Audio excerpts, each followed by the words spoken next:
All right, let's go.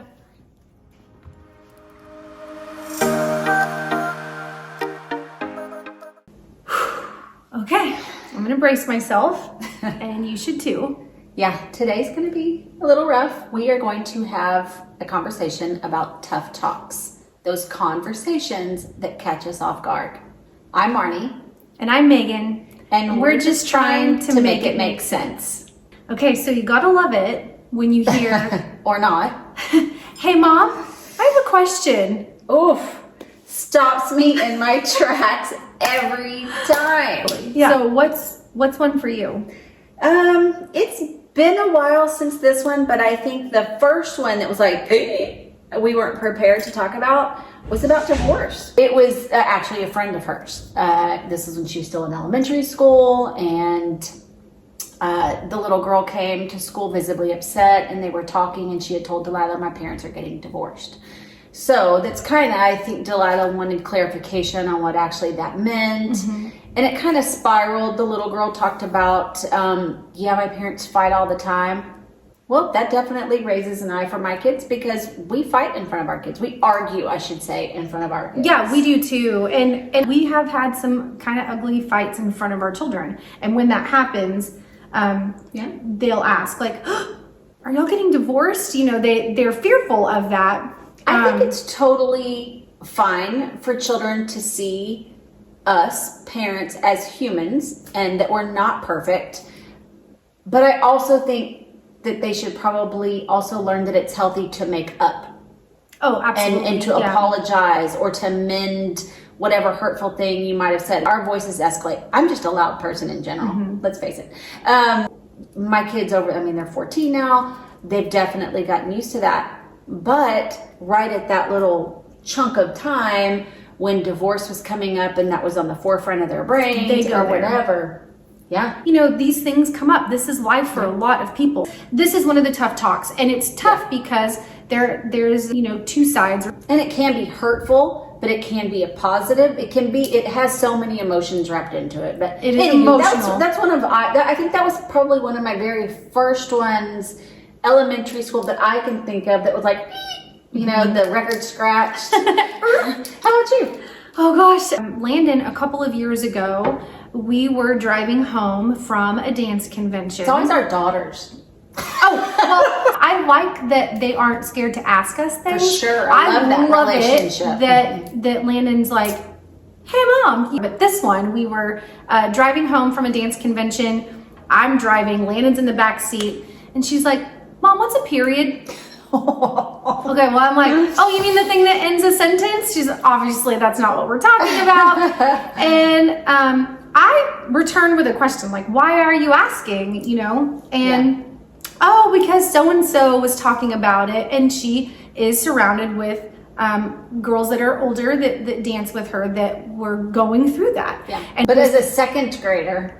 Oh yeah, 7 years old. And is that really the time that you talk about how a woman bleeds for 7 days and still doesn't die? Yeah, we did. We did talk about it because I instantly was put to a place where I did not have this conversation with my own mother. My dad had the period talk with me. Aww, and we were on our way to summer camp, and I'm like, oh my gosh, this is not happening. So my brain went there like, now's my chance. Now's my opportunity. It was like a gift she had given me. Yeah. And coming to me so openly with, what is this? I was like, this is the good stuff. You can shine, Mama. Yes, and I feel like I did, to be honest. Like, awesome. I just decided in that moment very quickly, I've got this, So I just started answering very honestly, but kind of on her level, exactly what that was. And she had great questions, and I told her, ask me questions, and what have you heard? Yes, and that helps me kind of gauge what she's prepared for. Right. I can kind of like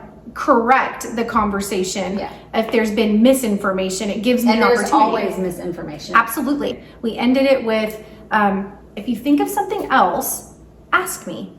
Well, and that kind of leads me to my next question. When do you feel it's a right time? How do you know when it's the right time? How do you know when the kids are ready to have these conversations? Yeah, that is a good one. I think sometimes they ask. Other times, though, life presents us these conversations.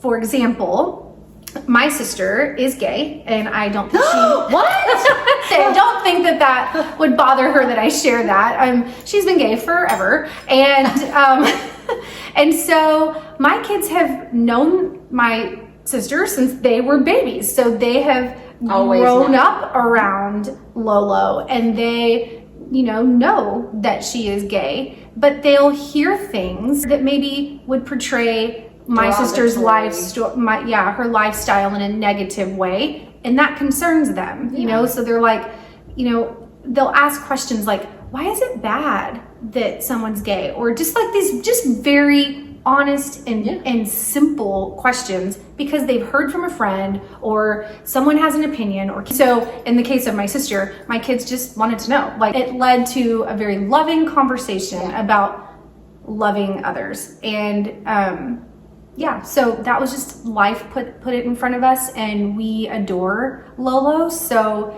for us, it was an easy one to have because it came out of a place of love. The positive impact from that conversation was like years later. We had a friend of mine who is a waxer, who might be watching this. Yes. And she came to the house to provide the service. To several of us in the neighborhood. Yeah. So Landon's like following us around the house as we're showing this person our home. And she had mentioned, I should have brought my wife with me. And her face, like right after she said it, she's like, I'm so sorry. I shouldn't have said that. And Landon's like, oh, what's your wife's name? So matter of fact, like it didn't bother her. She was ready for it. And how thankful were we in that moment that we didn't have a kid like, you have a wife, but you're a girl. Like, there was no judgment in Landon's ask. She just wanted to know her name. It was so cool. And I love that. I think for us, one in particular, we kind of steered the boat on that. We were like, you know what? We're going to head this off at the pass.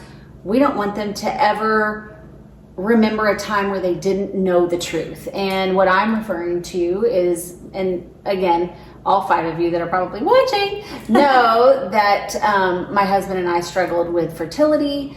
And when all was said and done, we ended up getting the most glorious gift from a stranger, and we received eggs. So both Jet and Delilah are donor egg babies. When we were talking about the donor egg route and everything, the fertility clinic that we went to required that we go to counseling sessions. We had to do 2. And at the very onset, she asked us, do you plan on telling your children that they are donor egg babies? And we were like, no. Like, why? I'm gonna have the babies, I'm gonna carry the babies, I'm gonna raise the babies. Why would they ever need to know? And she's like, no, that's bad idea. And she kind of reeled it back in and said, because if they ever do find out, and who knows what's gonna happen in 20 years, all these scientific changes can take place where they, with a prick of a finger, which they can do. Oh, and you can do that now. 100%. Or even deeper than that, what if they were to get sick? Yeah, true. And needed... Kids are curious. Do I have your toes or dad's toes? Oh, and they're actually learning about that in school. And so Delilah has brought up on various occasions about genealogy and DNA and all the science stuff. And we took that cue from the counselor and we said, you know what? She is spot on. So she recommended this book, and it's Mommy Was Your Tummy Big? And we started reading that to them before they even knew what reading books was. They were in their little cribs, and we would sit in the rocking chair in between the 2 cribs, and we read this book 6 times a week. And it just basically discusses, Mommy and Daddy wanted a baby so bad. Seasons came and went, couldn't happen. A lady gave us a beautiful gift, and they were eggs. But it's a child's book, so they read it. Do you know that they never asked us? It never shocked them, like, oh, what? I'm not your, you know what I mean? That type of thing. Yeah. So that tough talk we have now when Delilah says, like when we're talking about Jet and Rich are like identical.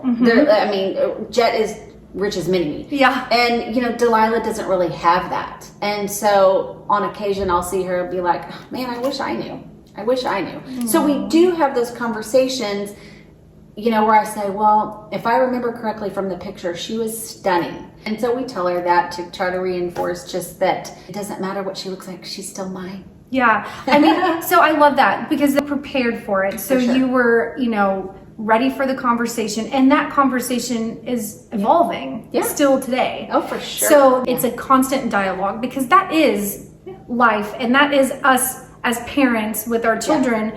I never want my kids to feel like they can't come to me with something. I have had friends that are presented with questions and they're like, oh, we don't talk about that. Or, oh, you're not ready for that. If they're asking, I believe they're ready. Yeah. And if you don't have the conversation with them, somebody else will.